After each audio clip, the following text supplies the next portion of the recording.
The sky wasn't sky, not anymore. It pulsed, a gruesome canvas of bruised purple and sickly green.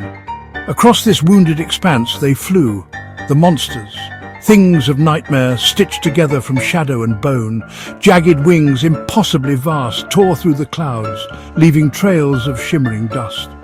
Their eyes, burning coals in the gloom, scanned the shifting landscape below. And amongst them, a riot of colour birds, but not as we know them. Feathers the pink of exposed flesh, the blue of a fresh bruise fluttered around the monstrous forms. They moved with an unsettling grace, small whirlwinds of colour against the looming darkness. A monstrous claw, tipped with obsidian, reached out, not to snatch, but to gently adjust the flight path of a bird, guiding it through a sudden gust of wind. An alliance, unexpected and strange, painted across the sky. Blood rained down, not in a torrent, but in fat, lazy drops, each one catching the light as it fell, a macabre snowfall. Below, the world writhed, a landscape twisted and broken, sculpted by some unseen, malevolent hand.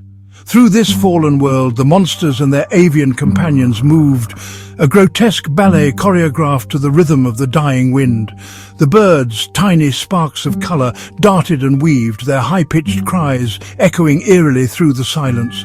They were drawn to the blood. It stained their feathers, turning the pink to a sickening crimson, the blue to a deep, almost black violet. And still they danced, their movements growing more frantic, more desperate.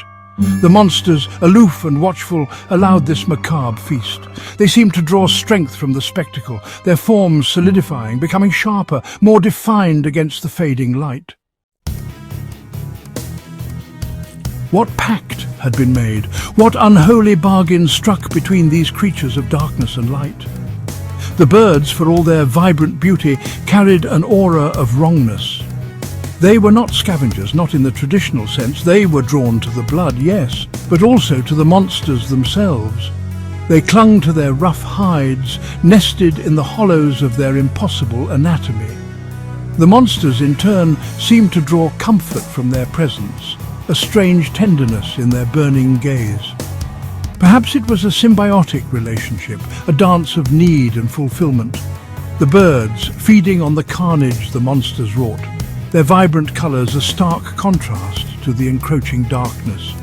The monsters, finding solace in the birds' chaotic beauty, a reminder of a world not yet consumed by shadow. Or perhaps it was something more sinister, a bond forged in blood and darkness, a testament to the unsettling, unknowable nature of this broken world.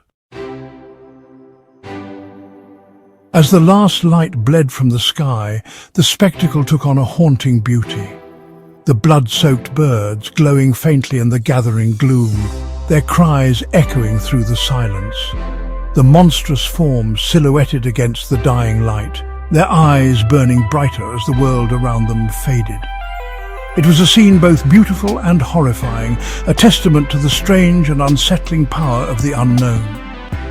It whispered of a world where the lines between beauty and terror, between predator and prey, were blurred beyond recognition, and as the darkness closed in, swallowing the last vestiges of light, one was left with a profound sense of unease, a lingering question hanging in the air. Who were the true monsters in this macabre tableau?